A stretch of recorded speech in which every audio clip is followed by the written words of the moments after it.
Hi Design Thinkers, my name is Matthew Sear and today we are getting into part 3 where we're putting together our rounding variables inside of Figma. We're going to be setting up our different modes where we'll be able to set from soft, medium to hard rounding modes on our variables dynamically. So if you're ready to learn how to put together a rounding variable system, then sit back, relax, and just before we jump into the video, wanted to introduce you to the Variable Toolkit. It's a plugin I've been working on for some time now, and now we are releasing the beta. So if you would love to jump on board, provide your comments, feedback, and be involved, then the link for the beta testing is in the description box below. The Variable Toolkit is a quick and easy toolkit to apply variables directly from your asset panel down here right to your asset without going through tedious drop-down menus back and forth.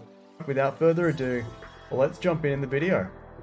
Alright, here we are inside of Figma. What I put together is a couple of our sections, and I'm just demonstrating what our rounding tokens or variables will look like. We will have a set that will allow us the access to a soft set, and then we'll have our medium set and our hard set. But just before we actually jump into creating them, just to have an idea about what they do and how we can actually use them, let's open up our local variables and let's give ourselves a moment where we can go through what they do.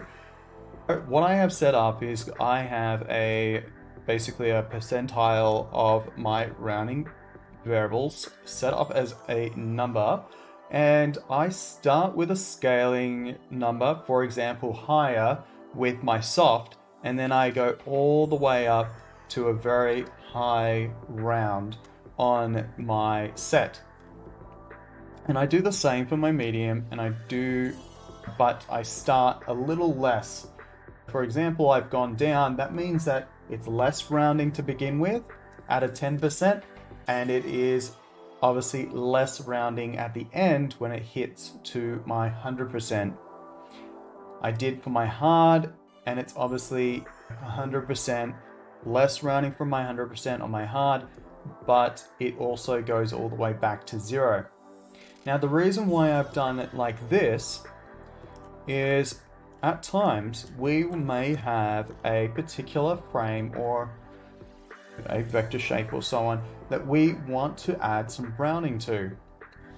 Having an actual scale allows myself to only need 10 variables to actually get the rounding that I'm looking for. For example, I've added my 10%. I know my 10% is my lower, but for example, if I wanted to actually just adjust this so I can control for that hardness, I can actually allow myself not just to go down those horizontals in our table. So if I open my table back, if I don't just want to be limited by these horizontals, now we can switch our modes and also use the verticals. So we can start to consider, yes, on the soft range, this one is an 8. But if I want it to be harder, I can switch it to a medium. If I want it to be completely hard, solid edges, I can switch it to full hardness. So, for example, in this scenario, that I didn't want to have any rounding on this particular frame, but there is rounding and it's at a 10%, I can go layers, I can go rounding, I can go hard, and that will give me a solid cut. But maybe I did want a little bit more, I could go layers and I can go to medium, and I know that will give me a 6, and that's what I was looking for. But in a scenario that I wanted to have it, and I wanted it to be completely round, I wanted to have one of those circular round types of buttons, for example, all I'll need to do is I can go up here and I can switch it to soft. And if I'm sitting back there on the number at 10% on soft, I know that, for example, this is at the moment 59 high. All I'll need to do is probably go to about 0.5%, and there we go. And now I've got a completely nice rounded button. But in a scenario that we didn't want that much rounding, we don't need to switch the variable, but we can actually switch it to, for example, a hard or a medium if we wanted to control a little bit more the rounding that's on it. So let's build out that rounding. What I can do is I will just need to basically click over to my variables. And what I'm going to do is I'm going to actually set up a table just like this one. Maybe I won't go by this many percent. It's up to you how much you want to go by. But let's just say throughout my application, I use numbers between 8 rounding, and I usually use 8 rounding across all of my buttons, but maybe on my cards I might use 16, and then maybe on larger frames I might use 24. This is where we can start to measure out our values. So let's go from, let's say 8, and let's say that was going up to my 16 for something in the medium range, and then it went up to 24 in my large range. So if that was like my base range of how I do my buttons, I know that I will need to have a point where I want to have completely hard cutoff, so no rounding at all. And I also want to have something where I can get completely rounded. And this just means that if this is my base point, then I probably will be looking at a value, obviously like 0 as one of my values. And then I will have, let's say, my 4 as a point there. And going up to my 24, I could pick maybe a 16 again, or I could switch it over to any particular value that I was hoping or looking at. Because that's my hard, I can simply switch it around. And this is actually what it does. Basically, it means that these will be my it means that I have a lower point where I start, and I need to actually get to some sort of higher point. This being my lower point means that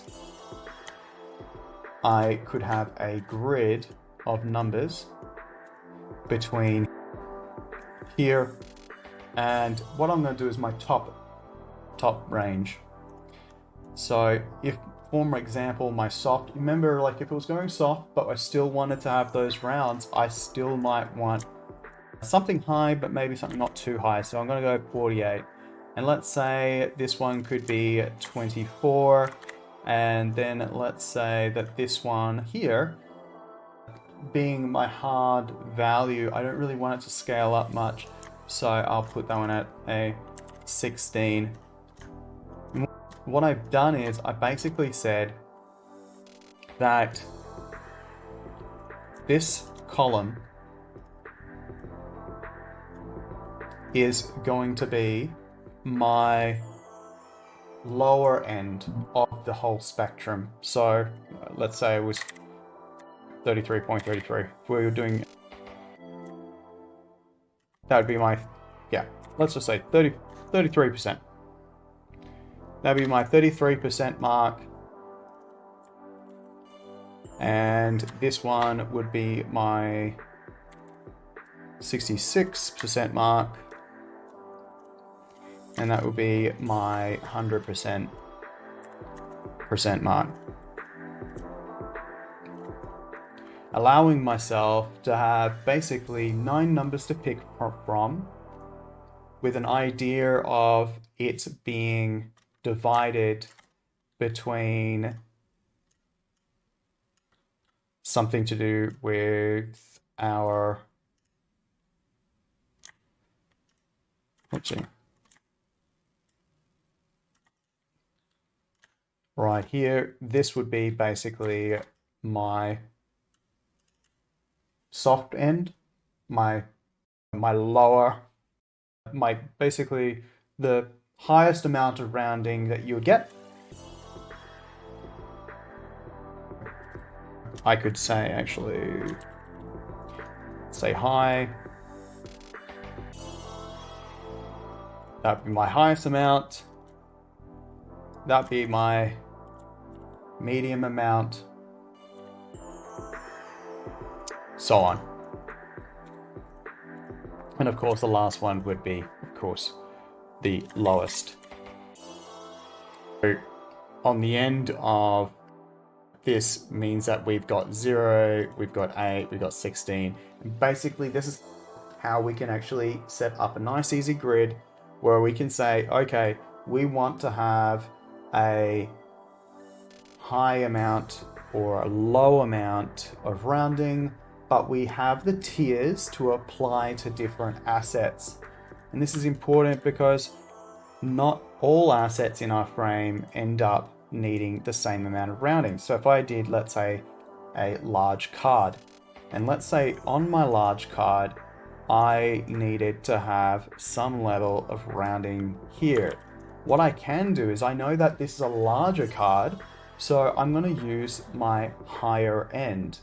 But I'm also, for example, having an overall design and everything looks a lot softer. So I will use that high end, which is the softer area of my rounding for this design. But I might be working primarily with a very hard, rigid design with like very clean cuts and minimal rounding. I might be using my actual lower end, which is that harder round. And that's why we can juggle these. So let's say I assign this and I'll use my existing rounding now. What I'm saying is like this one will be here. I can say that can be about a 50%. And as I drag this out, let's say I color it up and pretend it's a button. If I was to obviously shrink that down, it's gone and it's turned it into a round. It's not what I want. I want it to match this. So I can actually instead select, for example, something that kind of represents that kind of scale range. So overall that button takes up a much smaller percentage. It could be around a 20% or it could be about a 10%. And now I basically, let's say, I could see it as a 20%. And now it feels like it matches, which is nice. If I duplicated that over, I could, let's say, chuck them both into a frame. And maybe this card here with these 2 roundings, I don't want it to be so round and soft. That means that all I need to do is go to my rounding and make it a hard version. And I didn't need to change my rounding tokens at all. It was already set up. The scaling already works. So I get a good result with the variables that I've set up. And that's the power. It means that you can design many different assets with the same rounding tokens without having to create new different ways of rounding your assets throughout your various design systems. You make one set of rounding tokens, maybe you can continue to build on it, and you can be able to put together all sorts of designs in all sorts of styles. Okay, so now we can get on to the actual easy part. The easy part is we're just going to build our table. So I'll open that up. Actually, I will undo my delete because I can use that number down the bottom to set up this mock one. So let's click into empty space. We go over to our variables collection. I'm going to create a new variable collection, and we're just going to call this one rounding 2. and we'll just build this one out. So all I need is a couple of number variables. I'm going to start with, let's say something like this. Maybe I might add in, if I added in 5, then I can go by 25%. Okay, so we can start with our first percentile. We can say that this one is my 25% range. And what I can do is I can either type in a number here and set a fixed scale, but what I have been doing is looping in my other scaling variables. If you haven't seen the other scaling variables, they are in my other tutorials about how to set those up.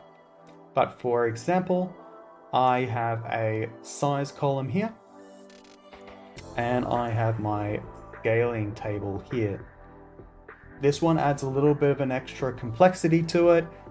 Scaling table adds to our actual frame that holds the content the ability for the frame to communicate the number that the actual frame is using based on a frame size. For example, if you have a mobile screen, you're using less rounding, it's a smaller screen.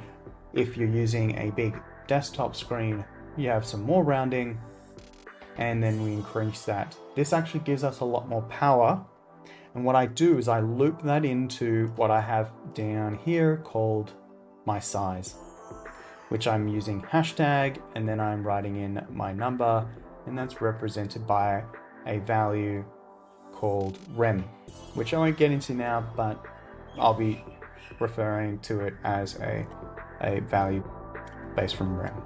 Okay, let's go back into our rounding to table, and I can actually, as I said, add that number, but I can right click and I can go create an alignment. I'm going to go hashtag, and this is how you can quickly find that variable if you put in at the beginning that little denotation at the front. So we have our 12 there, but as we said, we pushed it up a little bit more, so we might add in an extra 2. And if I'm adding in an extra 2, if I start 12, I'm going to go 8 in my first one, and then I can create another 2 modes. And see how what I did was I clicked and I made the other 2 modes after I linked the first one. It's a nice little trick, because as soon as I've done that, that means that I can click here and I can just notch it up the next one. Click here and I can simply notch it up the next one. And there we go. That's how we can kind of scale up. This one could, for example, start with my more hard end, and I can say this one was my medium,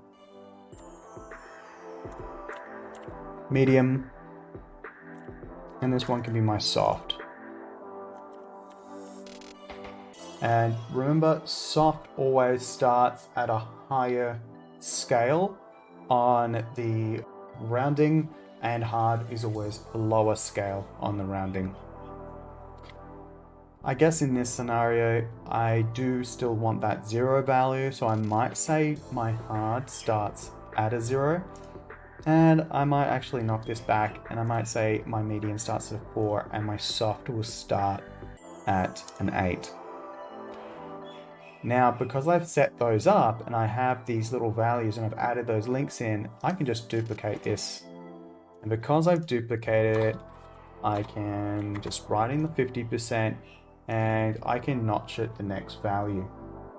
So this one being my hard can go to 4 if I want. This one being my medium, I could go and take it to an 8, but it depends on how much I want to push it. Sometimes if you want, you can build your own scale and you can increment it in your own way. Either the medium, hard, and soft actually have larger gaps. Sometimes for example here, I'll increment hard by a value of 4, and I'll increment medium by a value of 6 or sometimes 8, and then I'll increment the value of my soft by something to do with either 8 or like 12. But in this scenario, I'll probably, actually, I think I'll increment this by 4, but I might increment this one by 2. My hard will increment by 2, my medium will increment by 4, and my soft will increment by 8. I'll duplicate it again. And my next one would be 75%. And I will pick, as I said, increments by 2. So the next one up is 4. The next one up from my 8 is my 12. And the next one up from my soft is my 16. Duplicate it again. Because I have them all linked up, it actually makes it a lot easier for me just to duplicate and click. I will add my last one. This will be my 100%. And this one will increment by 2, so we'll go to 6. This one will increment by 4, which will take it to 16. This one will increment by 8, should take me to my 24. And there we go. This is now set up so that I have a percentile range, which is from 25 all the way up to 100%. And that range gives me the ability to actually set up styling of rounding on my assets and then have a way to switch it between a hard, medium, and a soft. And that's it. Thank you very much for watching the video. I hope that this helps. Please let me know in the comments section below. Until next time, design thinkers, keep thinking, keep building, and keep creating amazing things. And I'll see you all in the next video.